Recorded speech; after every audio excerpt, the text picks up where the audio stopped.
Bulletin की शुरुआत हम कर रहे हैं बड़ी खबर के साथ। बड़ी खबर आ रही है, वही जान लीजिए अपडेट के साथ। उदयनिधि के बयान पर सियासी संग्राम छिड़ गया है। अमित शाह का उदयनिधि स्टालिन पर हमला है। सनातन को समाप्त करने की बात कही गई है।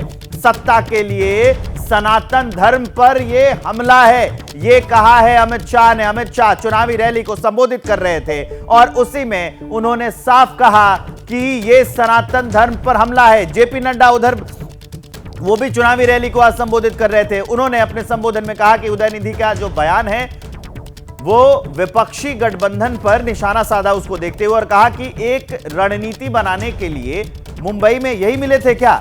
जेपी नड्डा ने कहा कि क्या एक रणनीति के लिए यही मिले थे, क्या सनातन को खत्म करने की रणनीति हो रही है। क्या कहा है दोनों ने, सुनाते हैं आपको।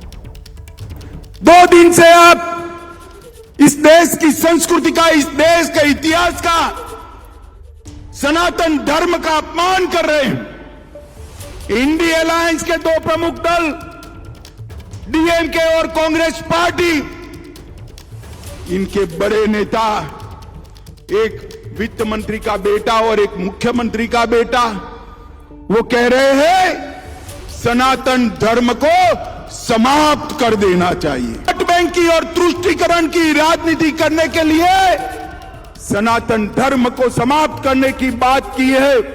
वो उदयनिधि स्टालिन सनातन धर्म को समाप्त करने का उद्घोष करता है और कहता है कि हम सनातन धर्म को समाप्त कर देंगे, एबॉलिश कर देंगे। इस तरह की भाषा इस्तेमाल करता है।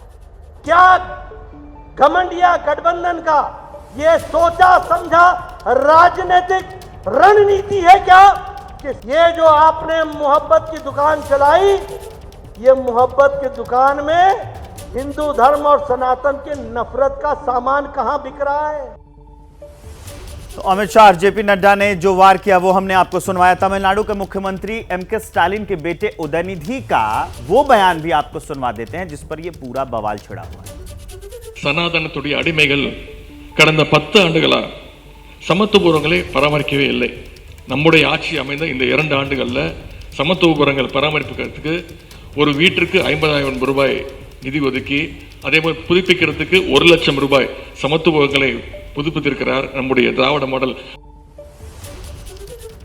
तो अब वीरेश के पास लिए चलते हैं आपको। वीरेश, डीएमके विपक्ष का चेहरा, विपक्ष के लोग, और वहां खेल मंत्री भी है, ये मुख्यमंत्री के बेटे भी हैं, और ऐसे हालात में फिर से ये सनातन धर्म को लेकर बयान देना, बीजेपी इसको खूब भुनाएगी और शायद ये विपक्ष के लिए बहुत बड़ा डेंट भी साबित होगा। देखिए, इन लोगों ने फुल टॉस दे दिया है एनडीए को, और ये जो स्टालिन के बेटे हैं, मंत्री हैं, और साथ ही साथ इंडिया गठबंधन के मुख्य एलाइज हैं, तमिलनाडु से हैं, तो फुल टॉस है। और उस फुल टॉस पे कैसे चौके छक्के लगा रहे हैं अमित शाह और जेपी नड्डा, आपने देखा। और भारतीय जनता पार्टी के पूरे देश में जो उसकी प्रतिक्रिया आ रही है, यानी भारतीय जनता पार्टी को मन माफिक गेंद मिली है जिस पर छक्के चौके लगातार 24 के चुनाव तक लगते रहे। भारतीय जनता पार्टी एक तरीके से सौभाग्यशाली पार्टी है कि जब भी उसके विपक्ष के लोग सामने होते हैं, इकट्ठा होते हैं, तो कोई ऐसी गलती स्वाभाविक तौर पर कर जाते हैं जिसका फायदा भारतीय जनता पार्टी को मिलता है।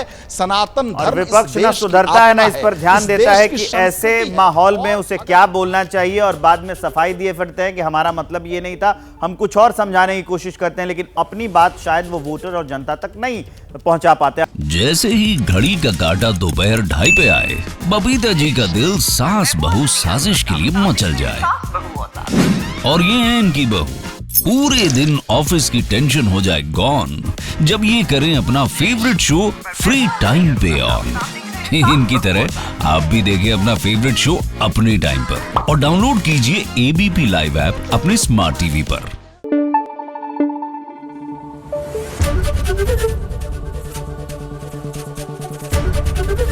एबीपी न्यूज आपको रखे आगे।